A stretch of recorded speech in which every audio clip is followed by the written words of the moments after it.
ಉದ್ದೇಶವನ್ನು ಒಳಗೊಂಡಂತೆ ಮನೆಯಲ್ಲೇ ಇದ್ದು ಮನೆಯ ಪರಿಸರದಲ್ಲೇ ಉತ್ಪಾದನೆಯ ಬಗ್ಗೆ, ಸಿಹಿ ನೀರಿನಲ್ಲಿ ಮುತ್ತಿನ ಉತ್ಪಾದನೆ ಬಗ್ಗೆ ಮಾಹಿತಿಯನ್ನು ನೀಡುತ್ತಾರೆ. ಮಾರಾಟ ಕೇಂದ್ರ ನಾನು ಈ ಒಂದು ಕಾರ್ಯಕ್ರಮಕ್ಕೆ ಸ್ವಾಗತಿಸಿಕೊಳ್ತಾ ಇದ್ದೇನೆ. ಕಾರ್ಯಕ್ರಮದ ಒತ್ತಡವಿದ್ರೂ ಕೂಡ ಇಲ್ಲಿ ಮತ್ತೋರ್ವರು ಡಾಕ್ಟರ್ ರಾಜೇಂದ್ರ ಎಸ್ ನಾಯಕ್ ಅವರನ್ನ ಇಡೀ ಕರ್ನಾಟಕ ರಾಜ್ಯಾದ್ಯಂತ ಇರುವಂತರನ್ನ ನಾವು ಗುರುತಿಸಿಕೊಂಡಿದ್ದೇವೆ.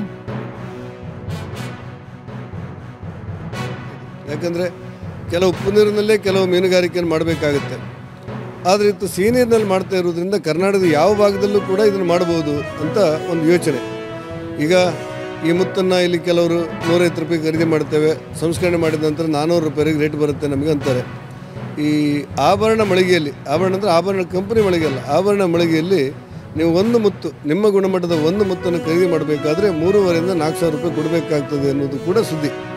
ಆ ಹಿನ್ನೆಲೆಯಲ್ಲಿ ಇದಕ್ಕೆ ಇನ್ನೊಂದು ವರ್ಷ ಬೇಕಾಗ್ಬೋದು, ಇನ್ನೊಂದು 6 ತಿಂಗಳು, 1 ವರ್ಷ, 2 ವರ್ಷ ಬೇಕಾಗ್ಬೋದು. ಇದೊಂದು ಸಾಮಾನ್ಯ ಜನರಿಗೆ ಎಟುಕುವಂಥ ಒಂದು ಒಳ್ಳೆಯ ಮುತ್ತಿನ ಕೃಷಿಯಾಗಿ ಮತ್ತು ಜನರ ಆದಾಯವಾಗಿ ಇದು ರೂಪುಗೊಳ್ಳುತ್ತೆ ಅನ್ನೋದು ನಮ್ಮೆಲ್ಲರ ಭಾವನೆ. ಮಾಡಲಿಕ್ಕೆ ಅನುಕೂಲ ಆಗ್ತದೆ.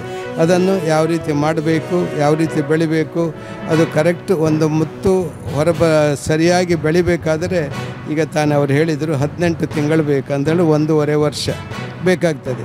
ಅದು ಯಾವ ರೀತಿ ಬೆಳೆಸಬೇಕು, ಯಾವ ರೀತಿ ಅದನ್ನು ಕೊನೆಗೆ ನಾವು ಆಭರಣ ಜ್ಯುವೆಲರ್ಸ್ ಅಂತಹ ಒಂದು ಸಂಸ್ಥೆಗಳಿಗೆ ಕೊಟ್ಟು ಅದರ ಸಂಪೂರ್ಣ ಶೇಪನ್ನು ಯಾವ ರೀತಿ ಮಾಡಿಕೊಳ್ಬೋದು ಅಂತೇಳುವುದು ನಿಜವಾಗಿ ಅವರೀಗ ಹೇಳಿದ್ದಾರೆ. ನಂತರ ನೀವೆಲ್ಲರೂ ಅದರ ಅನುಭವವನ್ನು ಪಡಲಿಕ್ಕಿದ್ದೀರಿ. ಅಷ್ಟೇ ಒಂದು 30-40 ರೂಪಾಯಿ ಖರ್ಚು ಮಾಡಿದರೆ ಆಯಿತು. ಆಮೇಲೆ ಒಂದು ಕಪ್ಪೆ ಚಿಪ್ಪಲ್ಲಿ ಸುಮಾರು 1 ರಿಂದ 2, ಆಲ್ಮೋಸ್ಟ್ 2ರಿಂದ ಜಾಸ್ತಿ ಬರುತ್ತೆ, 4 ಮಾಡಲಿಕ್ಕೆ ಆಗುತ್ತೆ, ಬೇಡ ಅಷ್ಟು, ಒಂದು 2 ಅಷ್ಟು ಪರ್ಲ್ ಬರುತ್ತೆ, ಮುತ್ತು ಬರುತ್ತೆ 18 ತಿಂಗಳಲ್ಲಿ.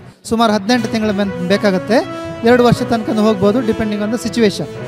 ಸೊ ನೀವು ಇನಿಷಿಯಲ್ ಆಗಿ ಬೇರೆಯವರ ಸೇವೆಯನ್ನು ಪಡೀರಿ, ಆನಂತರ ಸ್ಟಾರ್ಟ್ ಮಾಡಿ, ಆಮೇಲೆ ಸ್ಲೋಲಿ ಗ್ರ್ಯಾಜುವಲಿ ಗ್ರಾಫ್ಟಿಂಗ್ ಮಾಡುವ ಟೆಕ್ನಿಕನ್ನು ಕಲೀರಿ.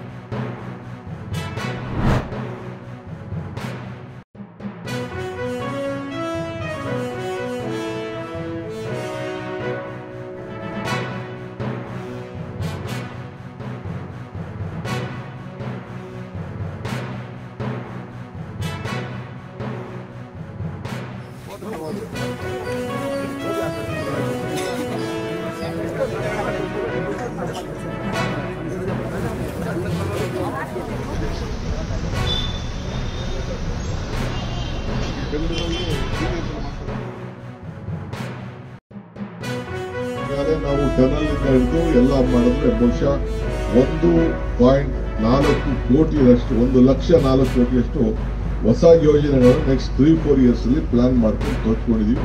ಒಂದೇ ವರ್ಷಕ್ಕೆ ಆಗುದಿಲ್ಲ. ಬಟ್ ಟನಲ್ ಇರ್ಬೋದು, ಎಡ್ಯುಲೇಟೆಡ್ ಫ್ಲೈಓವರ್ ಇರ್ಬೋದು, ಡಬಲ್ ಡೆಕ್ಕರ್ ಇರ್ಬೋದು, ಆಮೇಲೆ ಸಂಚಾರಯುಕ್ತ ರಸ್ತೆ ಅಂತ ಹೇಳಿ ನಾನು ಕ್ಯಾನಲ್ ಪಕ್ಕ ನಾನು ಏನ್ ಹೇಳ್ತಾ ಇದ್ದೀನಿ, ಇವೆಲ್ಲ ಕೂಡ ಮಾಡೋದಲ್ಲದೆ ಇದನ್ನ ಬ್ಯೂಟಿಫಿಕೇಶನ್ ಆಫ್ ಬ್ಯಾಂಗ್ಳೂರು ಕೂಡ ಎಲ್ಲ ಇಡೀ ಬೆಂಗಳೂರು LED ಲೈಟ್ಸ್ಗಳು ಮತ್ತು ಇದಕ್ಕೆ ಕರೆಂಟ್ ಇದನ್ನ ಮಾಡಲಿಕ್ಕೆ ಒಂದು ಹೊಸ ಲೈಟ್ಗಳನ್ನ ಹಾಕಿ ಸ್ವಲ್ಪ ಶೃಂಗಾರ ಮಾಡಲಿಕ್ಕೆ ಎಲ್ಲ ಪೋಲ್ಗಳು, ಮೆಟ್ರೋ ಪೋಲ್ಗಳು, ಇದನ್ನ ಎಲ್ಲ ಕೂಡ ಅದಕ್ಕೆಲ್ಲ ಮಾಡಲಿಕ್ಕೆ ಒಂದು ವ್ಯವಸ್ಥೆಯನ್ನು ನಾವು ಮಾಡಿದ್ದೀವಿ. ಬಹುಶಃ ಈ 5 ಕಾರ್ಪೊರೇಷನ್ ಮಾಡೋ ಉದ್ದೇಶ ಜನರ ಹತ್ತಿರಕ್ಕೆ ಸರ್ಕಾರ ಹೋಗ್ಬೇಕು ಅಂತ. ನಾನು ಹಿಂದೆ ಹೇಳ್ದಂಗೆ ಒಬ್ಬ ಕಾರ್ಪೊರೇಷನ್ ಕಮಿಷನರ್ಗೆ ಇದ್ದಿದ್ದು ಒಂದೇ 1 ಲಕ್ಷ ರೂಪಾಯಿ ಏನಾದ್ರು ಇಮಿಡಿಯೇಟ್ ಡಿಸಿಷನ್ ತಗೊಂಡಿದ್ದಾರೆ. ಈಗ 5 ಲಕ್ಷವರೆಗೂ ಮಾಡಿದ್ದೇವೆ. ಈಗ ನಿನ್ನೆ ಮಹದೇವಪುರಕ್ಕೆ ಹೋಗಿದ್ದೆ ನಾನು, ಮಹದೇವಪುರ ಏರಿಯಾ KR-ಪುರಮಲ್ಲಿ ಹೋಗಿದ್ದೆ. ಅದೊಂದು ಸ್ಮಾಲ್ ಏರಿಯಾ ಮಾಡಿದ್ವಿ, ಬರೀ 50 ವಾರ್ಡ್ ಮಾಡಿದ್ವಿ. ಯಾಕೆಂದ್ರೆ ಅದು ಬಹಳ ಬೆಳೀತಾ ಇದೆ, ಅಲ್ಲಿ ಜನಸಂಖ್ಯೆ ದಟ್ಟಣೆ ಇದೆ, ಇನ್ನೂ ಎಕ್ಸ್ಪ್ಯಾಂಡ್ ಮಾಡಬೇಕು ಅಂತ. ಇಡೀ ಬೆಂಗಳೂರಿಗೆ 6,000 ಕೋಟಿ ರೂಪಾಯಿ ಟ್ಯಾಕ್ಸ್ ಕಲೆಕ್ಷನ್ ಇದ್ರೆ ಅದು ಒಂದೇ ಕಡೆ 1,400 ಇತ್ತು. ಬಟ್ ನಾವು ಅಲ್ಲಿಂದ ಬೇರೆ ಕಡೆಗೆ ತೋರಿಸ್ಕೊಳ್ತೇವೆ. ಅಲ್ಲೇ ಈ 74th ಅಮೆಂಡ್ಮೆಂಟ್ ಏನಿದೆ ಅದಕ್ಕೆ ಎಲ್ಲೂ ನಾವು ಮುಟ್ಟಕ್ಕೆ ಹೋಗಿಲ್ಲ. 1533 ನಂಬರ್, ಆ ನಂಬರ್ಗೆ ವಾಪಸ್ ಫೋನ್ ಮಾಡಿ ನೀವು ರಿಜಿಸ್ಟರ್ ಮಾಡ್ಕೋಬಹುದು.